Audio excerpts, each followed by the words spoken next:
Hello, everybody, and welcome to the Crypto Hipster Podcast. This is your host, Jamil Hassan, the Crypto Hipster, where I interview founders, entrepreneurs, executives, thought leaders, amazing people all around the world of crypto and blockchain.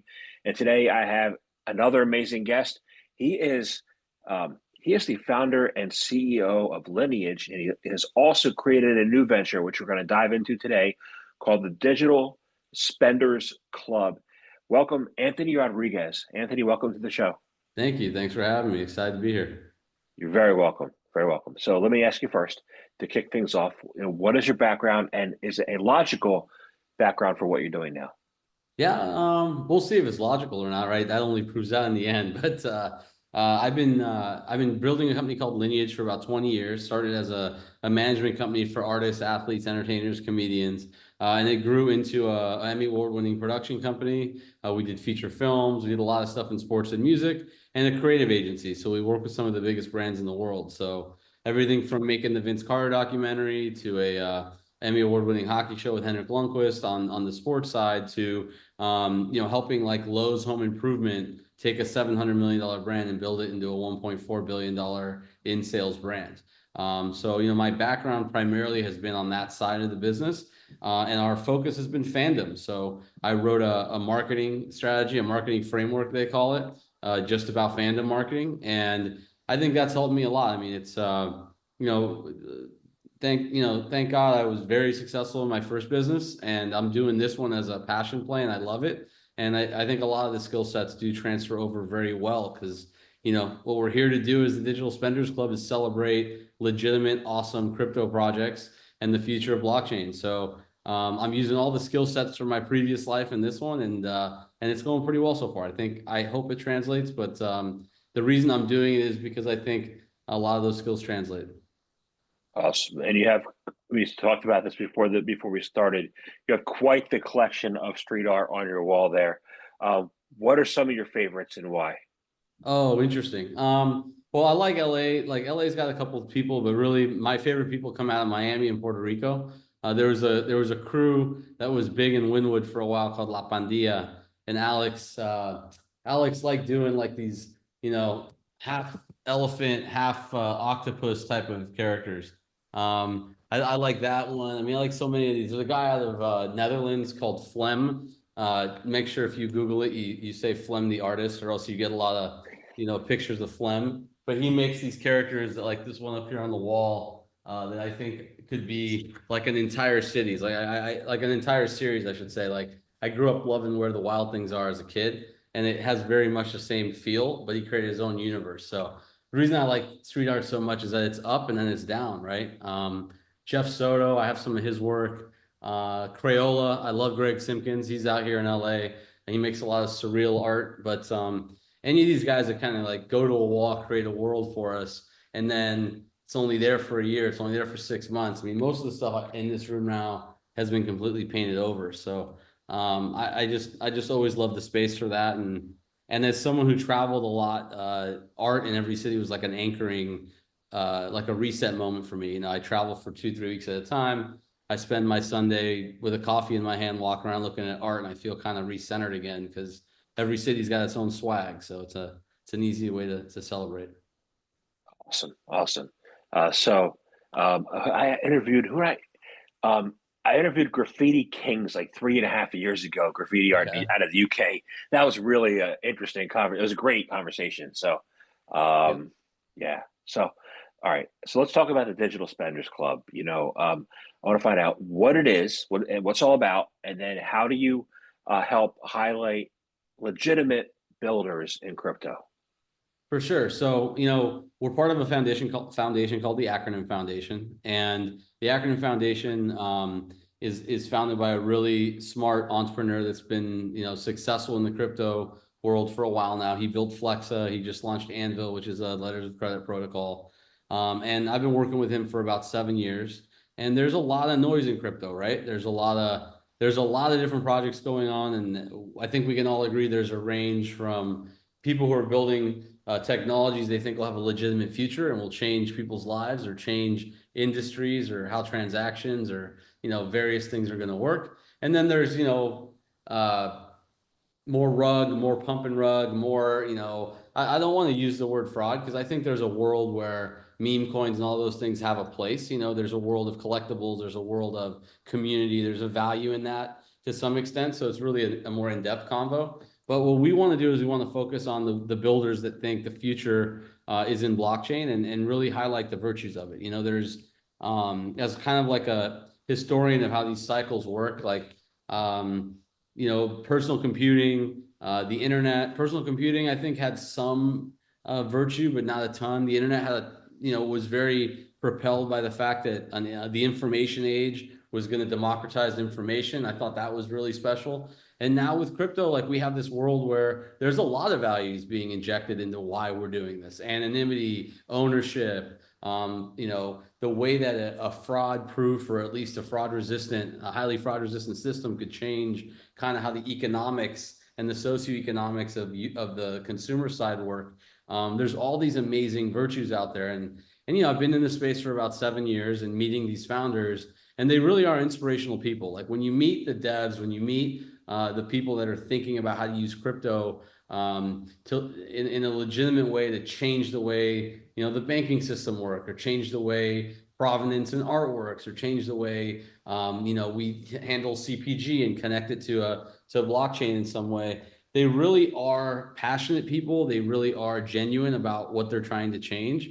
And I just find that inspiring. And what I wanted to do was make a club for everyone who believes in that, and for really for us to just platform those people and celebrate them and do cool things with them. So that's what the Digital Spenders Club is about. It's about celebrating this culture of kind of a virtuous future, improved by this technology that we're in the middle of building from scratch here.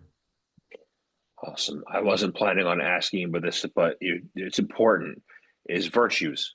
It seems like the last few years, virtues have been under attack, and now retail is at the point where they're least interested in crypto. Because of the attacks on the virtues. How do you get them back to be interested and start promoting the virtues? Well, I think I'm a believer that the technology itself is going to prove itself out. It's going to change the world for better, and it's going to help a lot of things. And I think the retail market will benefit from those improvements. That being said, I'm not sure if it's I do agree with you that there's been like a loss of spirit and a loss of momentum, but I'd argue that that's driven more by economics than by anything else. I think in our last kind of, like when NFTs were big a few years back, like there was a lot of stimmy in the marketplace. There was a lot of liquidity in the marketplace. I think just generally in the globe, whether it's, I look back at like all the folks that were in the advertising business I was in, or the production business I was in, everyone's kind of holding their breath at once. So my hope is that retail is just in the same kind of dormancy and pause, probably for the same reason. I don't know that retail's gone, or the passion for it's gone. I just think, when you're having a hard time making ends meet, you can be less experimental with how you spend your time and your money. So we're just at that point in the cycle where it's a little bit of a hold your breath moment. But I'm very confident that if the tech works, which it does, and if it delivers the value it says it's going to deliver, it's going to change the world. So I'm bullish on it, even though, as you know, the cycles go up and down, and we're probably lower on this sentiment graph than we want to be. Yeah, I'm gonna come back to the cycle towards later. I want to find out. I went to Consensus last year when it was in Austin. I didn't go to Toronto. It's construction season, right? But how do you like? You had a successful activation at Consensus this year, so I want to find out how your overall experience was and what your key important takeaways were. For sure. Well, Consensus has been bopping around everywhere. I mean, I remember Consensus in New York, and then Austin, and now in Toronto. So other than giving us a few heart attacks with all the tariff stuff going on and having to ship the things for the booth from, LA to Toronto, it went off really well. So Toronto's a good example of kind of what our formula is for platforming technology. So we went to this payments platform called Flexa, the largest crypto payments platform in the world. They got the most retailers onboarded, the most coins that work on it. And then we went to like an on-chain wallet company, these two geniuses that invented essentially the burner wallet, which we think is awesome. It's a credit card form factor, but it's got a Halo chip in it and essentially functions as a single address EVM wallet, right? Like any other EVM wallet. And we said, hey, we know you guys are smart. Like, make something cool so we can talk about it and we can create an experience around it and we can maybe throw a party for it and maybe even we'll do an apparel drop, but we'll celebrate this technology, right? So kind of taking the concept that comes from a lifestyle culture brand that creates that gets fashion designers together or gets someone famous in a fashion designer together. We're experimenting with, well, what if we get technologists together and then use the same storytelling that we're so used to doing in our business. So they invented tap to pay, so crypto tap to pay for the first time. They made a custom EVM hardware wallet for the Digital Spenders Club, which now has become something we're going to do for every single activation. And what we wanted to do at Consensus was we wanted people to experience how easy tap to pay was, right? And kind of for the first time ever, you have a lot of people have cards. I feel like cards are like in vogue right now. Everybody's got a card. Everyone announced a card. There were some big announcements this week with big cards. I won't mention anybody, but they're like planets that pay money and big credit card companies are getting together, and that's great. And we love that. But this was the first time that a USDC, so a stable coin, went from the consumer's wallet directly to the retailer's wallet using the tap to pay device, right? And if you really think about how that changes the paradigm of the consumer retail relationship, I mean, there's a whole lot of people in the way of that transaction most of the time. All those people in the way and the expense of fraud, the expense of insuring it, the expense of that we've built up over time as a whether it's a small business or a big business, those all instantly disappeared. And what we did was build an immersive experience. So a 90s strip mall. I'm from LA, so it's one of the few things we invented that no one can argue with has done something for society. So we have a strip mall. And we started thinking about like, hey, that's where we grew up shopping. How do we tap to pay there? And so we put 4 stores in the strip mall. We went back to our nostalgia hits, a 1-hour photo where you can come get portraits and tap to pay for those. We did a nail salon because who doesn't want a manicure? And believe it or not, that was the biggest hit. There was a line around the door. The Digital Spenders Club itself has designed a full apparel line. So we had a pop-up shop for our streetwear. And then probably the anchor tenant or the big show was this thing called blockchain video, where we recreated a blockbuster video. And the idea was to celebrate crypto as much as we could. And we rewrote 6 blockbuster movies that you would recognize. So if you go to theblockchainvideo.com, you can actually see we fully built it out digitally so you could see the whole experience. And we made an AI trailer for one of them. And essentially, we rewrote the plots for these 6 movies and Easter egged them with, in some cases, heroes, in some cases,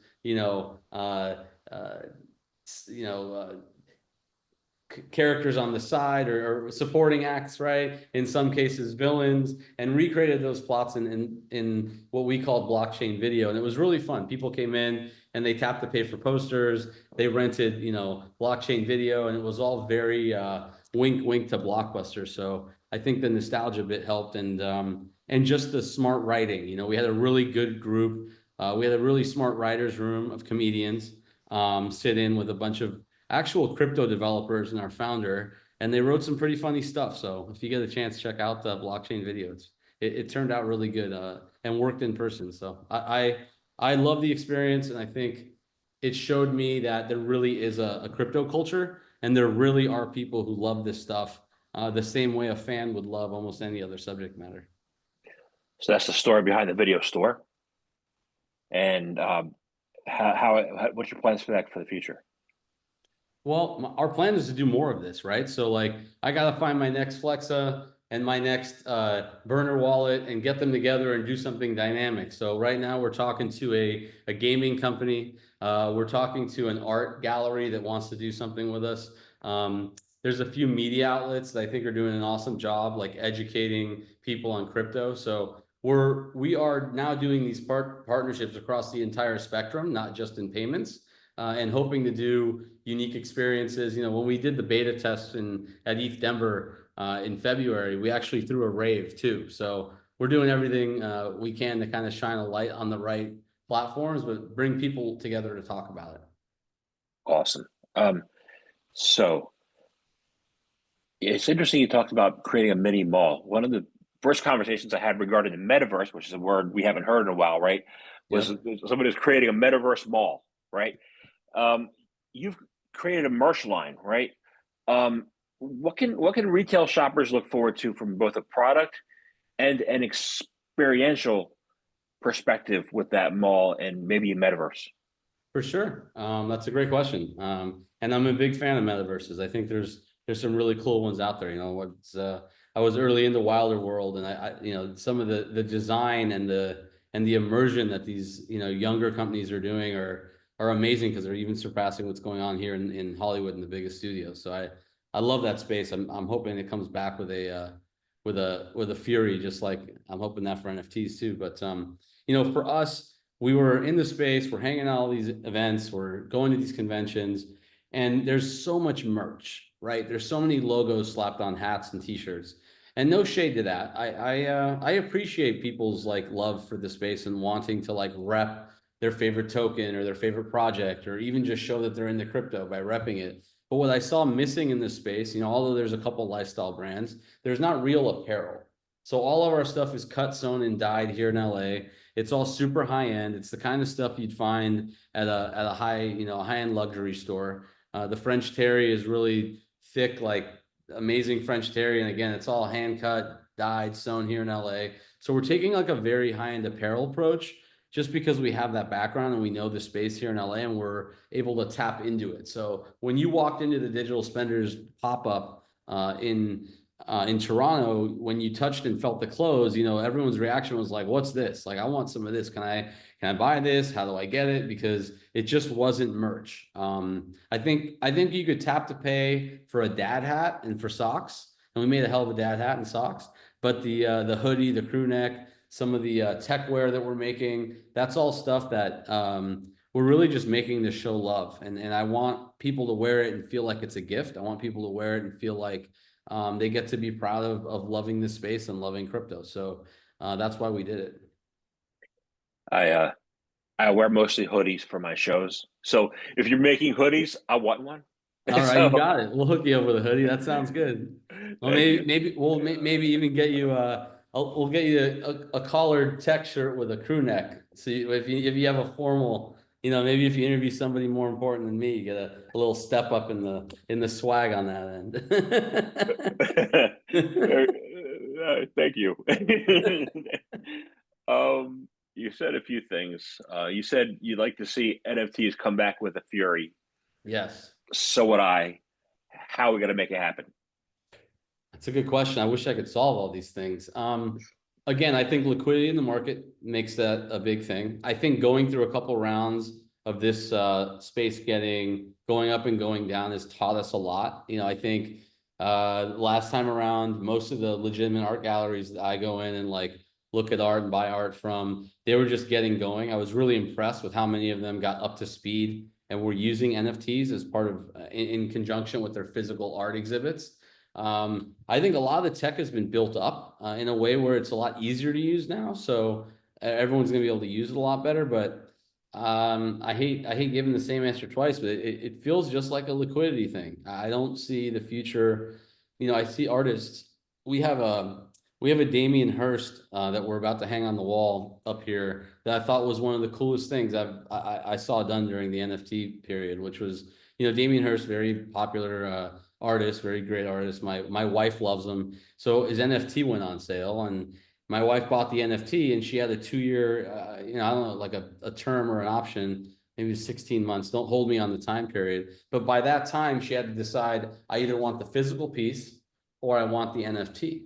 And I think people were surprised because they didn't really go one way or the other. I mean, when you chose the NFT, he would shred the picture, the actual physical art. And then when you chose the art, it meant you had minted your NFT, but it was minted into oblivion. You don't get to hold it anymore. So we chose the physical art, but a whole lot of people chose the digital art. And I think that's going to come down to kind of how people live and where they go. You go to Toronto, and I don't know how many times I asked people, before we hit record on the call, I said, "Hey, where are you based?"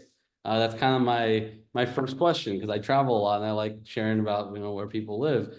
I think a lot of people in Toronto, they live in their suitcase. They travel all over the world. If you're on that crypto circuit, man, you're a digital nomad kind of on steroids. So for those people, NFTs are going to be important. They're going to want to own things that they can enjoy as they go around. They don't just leave back at a house back home that they never get to see. So I don't know. I think the liquidity comes back to the market. It comes raging back. But I think most artists I talk to now have NFTs like firmly in their toolkit, whereas before they didn't. So they know how to use it better. They know when they want to use it. They know if they want to use it.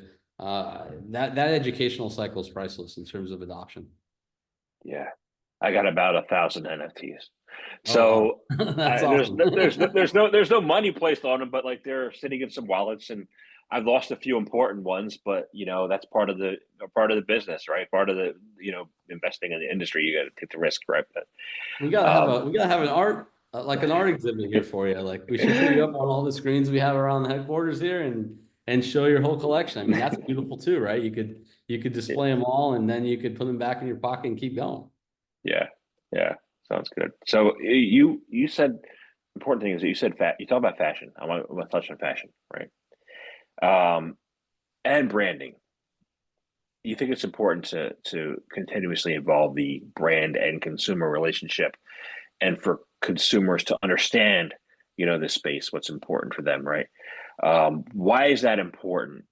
And then what role does blockchain have to play that they might not know about at all? Well, I think in general the advertising business has been broken a long time, right? You had the rise of Silicon Valley and social media, and once Silicon Valley and social media needed to get an efficient return on investment from the ad agency world, you had Silicon Valley kind of clash with Madison Avenue, right? And the result of that was programmatic ad platforms and pretty much an all-out assault on figuring out how to datafy and numberify, those are both made up words, the ad space, right? The resonance and sentiment to a great extent have taken a step back.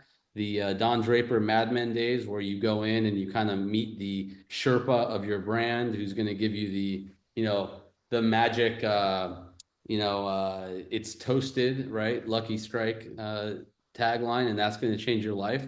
That's evolved tremendously. And in that evolution, that process, which I lived through, the relationship between most customers and brands is one of a stalker and the stalked, right?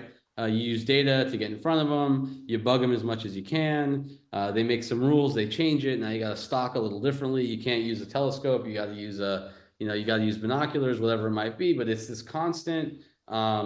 It's not a very. The relationship isn't in a flow state.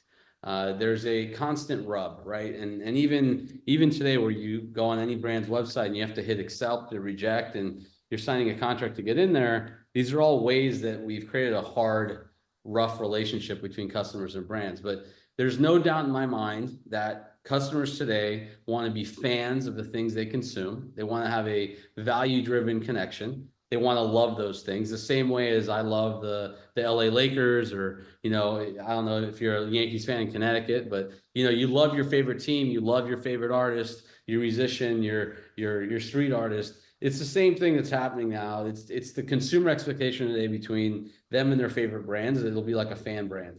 So my hope, and what we're doing at Digital Spenders Club, is we're issuing digital spenders cards, which are these EVM single address wallets made by Burner, and we're putting those in the hands of every single member. And we're using our platform to experiment and to change the way a member club relationship or a consumer brand relationship could work. I think the wallet is something that's amazing. I'm a member of a memberships club. I won't say who it is, so I can stay a member of them. But usually that membership only gives me the privilege of paying dues at the end of the next year. For the following year, for the privilege of going in and having bad service and eating bad food, right? I've been a member for over 9 years, and there's no retained asset value in that membership. If I don't want to be a member, or if I move to Timbuktu and I can't go to my local, club anymore, and you move to my town, I can't say, hey, sell you my membership. And guess what goes with that membership? 9 years of investment, 9 years of relationship, 9 years of consumption, all of that time I invested there. It's a non-transferable ownership for the most part, that relationship between brand and consumer. Well, we could change that with a wallet. We could change that with a transparent ledger. And we can also say, hey, you can tell me what you want me to know, what you don't want me to know about you. Because what I'm going to do is I'm going to provide benefits and I'm going to provide brand value to the wallet based on what you're doing and based on your activity directly, rather than having this stalker relationship. So I think Web3, crypto, blockchain, whatever you want to call it, is going to massively change the way that relationship works. And that's really one of the things that the Digital Spenders Club we're super focused on, is like how can we use Web3 to change that relationship, but also make it a better relationship for both consumer and brand. I'll throw out an example for you, like if you got 2 more seconds, like what's your favorite brand? What's your favorite car brand, let's say? My favorite car brand is Volvo. I've driven them since like 2008. I only get them. So Okay, so you've got hardcore Volvo drivers, right? Just like you have hardcore Porsche drivers, just like you have hardcore Ford drivers. There's no reason why Web3 can't change the nature of your relation with Volvo and give you a card that gives you the rights to, let's say, if your favorite number is 345, every time the next Volvo model that you drive comes off the line, you have a right to that. And it's a right given to this address and this wallet, maybe. Maybe you get an NFT and they show you the new design first, and you have a right to share that design. Or maybe the way you order your next Volvo is because you can put it into an NFT creator and you can customize the entire thing and lock it in and send it. But now you own that model, you own that design, and you're the creator of that design. There's a lot of ways that blockchain can apply and completely evolve it. And then for the brand, the benefit is, for the super fans, for people who love Volvo, that have always driven Volvo, you can create almost a secondary economy right over the top of the Volvo brand, right? Like someone will pay you someday for that 345th wallet for the privilege of being the guy that can design that Volvo that's number 345 off the line. So there's just a lot of, and that's only one example of something that we're experimenting with. We're talking to a car company about doing that, because I just think the tech enables the ability to do things that haven't been done before. And I think it starts with the way that the nature of the relationship and the fact that ownership could be a growing asset. or if I go over the 45,000 miles on my lease, I'm allotted in 3 years, then that mileage, instead of it being an expense, I could somehow have that be part of my relationship with them as an asset or an investment into the next lease. Wouldn't that be awesome? And it's all tracked for you and it's all on there. And maybe you don't want a Volvo next, or maybe you hit it big and one of those 1,000 NFTs retired you and you move somewhere where you don't need a Volvo anymore. But someone wants to buy that wallet from you because you have credit on it, because you have some sort of benefit that you've earned as a customer of that 345th Volvo that comes off the line every year. There's a whole world of that, and then you go, imagine applying that to like a Lamborghini, or applying that to a Ferrari or a Porsche. You got guys like Seinfeld that buy two Porsches of every kind every single year. What would Seinfeld pay if he had a right to buy every seventh 911 GT3 RS, which is his favorite car, every single year? Now you have this secondary economy, except it becomes the Seinfeld Porsche, and you've got 50 other people all over the world that want to compete to buy that from them, or to buy that number, or to buy that membership. It becomes this really interesting relationship that's just never existed before. Yeah, I can see that. It sounds exciting. So, very cool. So, you mentioned earlier, talking about the Flexible wallet, you mentioned stable coins. And I don't want to make this political, right? You just passed this bill called What a great Senate hearing. Did you see that? it exemplified the health of our state, right? Yeah. It was such great communication. Just deep conjecture. Yeah, yeah. I don't pass this Genius Act thing, right? Yep. It's going to revolutionize how stable coins are, treated, and how stable coins are treated by companies and brands in the market for their relationships. What role do you see stable coins playing, and how do you think that'll grow the crypto and digital economy? I think a ton. I think it's the easiest thing to understand. I think it's the easiest thing to securitize so that people understand how safe it is or how safe it isn't. I think it can be transparently treated depending on how you issue the coin and how it's set up. But to me, it's a great first step. We took a meandering. Sorry, there was a fly in here. We took a meandering approach to a lot of testing of a lot of different areas of crypto over the last few cycles. And I think stablecoin is this place where we've landed, where it's like it feels like a good foundational step in the right direction. I also just think we need rules. I don't even care what the rules are. I just think you can't arbitrarily apply them and expect an economy to grow. So however they decide to rule on it or make the rules, I think it's great because then we all know what the game is and how to play it and how to grow this business together, regardless of what they pass. But you got to pass something because no one's gonna. I think we've exhausted the market, and I'm really grateful and appreciative of the devs and the builders who have done it with no regulation, because they've kind of said, hey, this is going to be great, and I'll bet my time, my money, my life on this for X amount of time until it does become regulated. But I think now we got to move to the less risky, who want, hey, I want some stability and I want to invest in this because I believe it can help something, but you got to give me some sort of you got to give me some guidelines. So it's not willy-nilly out there in terms of how these things are treated. But I don't know. What do you think? You think they're going to get this thing through sooner rather than later, or do you think it's going to keep going? I think if it goes through, then I think you're going to have companies like Google and Amazon and Facebook, like everybody issue stable coins for their platforms. You Yep. know, I see it going through because of that.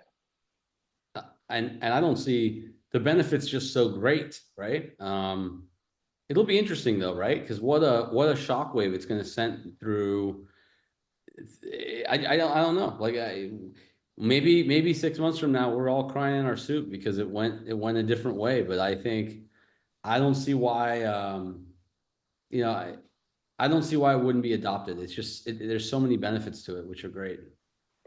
I think so. I think so. So right now, like we're waiting to see what the benefits are, right? And we're at a point now, like I've been investing in crypto since 2017. I mean, I've made money, I've lost money. I've done a few round trips, right? But right Mhm. now is the first time in all that time that I don't know what to do as far as investing. You said we all have to hold our breath because we're at the point where we're at the cycle. I'm at the cycle where I have no idea what to buy right now, Yep. for the first time. So, how do you see the rest of this year playing out? How do you see, the direction going? Like we said, I think we're in a lull. It feels like it to me. What do you see? Unfortunately, I think again we're not crypto's not isolated. It's part of a larger macro environment. There's enough investment. There's so much money in it now that it doesn't function on its own independently. So I see it moving just as fast as the market moves. Maybe we just saw the markets kind of flatten out from a pretty rocky last 8 weeks. A lot of like we're all on the boat. The boat's going up and down. We're all seasick. We don't know what the hell's going on. And now it seems to be stabilizing. So if it keeps going in that direction, if you get the thing passed, I think it moves quick. I think there's a lot of pent up. There's a lot of guys like you and me that have been in it for a while. There's a lot of guys that have a ton of liquidity that'll plow it into the market. So I don't think it's going to take a long time to move. I just think certain things need to happen. The regs need to fall into place, and the economy needs to start. The money's got to start flowing, and the money starts flowing. Why wouldn't it flow here? It's one of the most biggest growth sectors, and it'll be the most productive place to put it, in my opinion. So it's just that it's that hold your breath, which no one likes that. And that's no fun for anybody. Yeah. Well, I could hold it for a little while. I could stand on my head for a year or so. So, Yeah. but yeah. So I want to Be thank you with very you. much. I want to thank, yeah, cool. So I want to thank you very much for your time today. It's been a wonderful conversation. I enjoyed speaking with you. I have one last question. How can people find out more information about you, about Digital Spenders Club? How can they join you for the next round of immersive experiences, Yep. consensus, any of that? How can they do that? For sure. Well, if you miss consensus, go to theblockchainvideo.com, theblockchainvideo.com, and check out our immersive or our digital version of the immersive experience we did consensus. And if you want to learn more about us, follow Spenders Club on Twitter. It's Spenders_club, and we'd love to see you apply. If you love crypto, if you love blockchain, apply to become a member at spenders.club, and we'll send you one of these awesome EVM wallets, and you'll be invited to our experiences. You'll have access to our apparel and even our content. So excited to have more people follow us and do more cool stuff like we did at Consensus. Awesome. Thank you very much for your time today. Thank you so much. Really, really happy to be on, and we'll talk soon.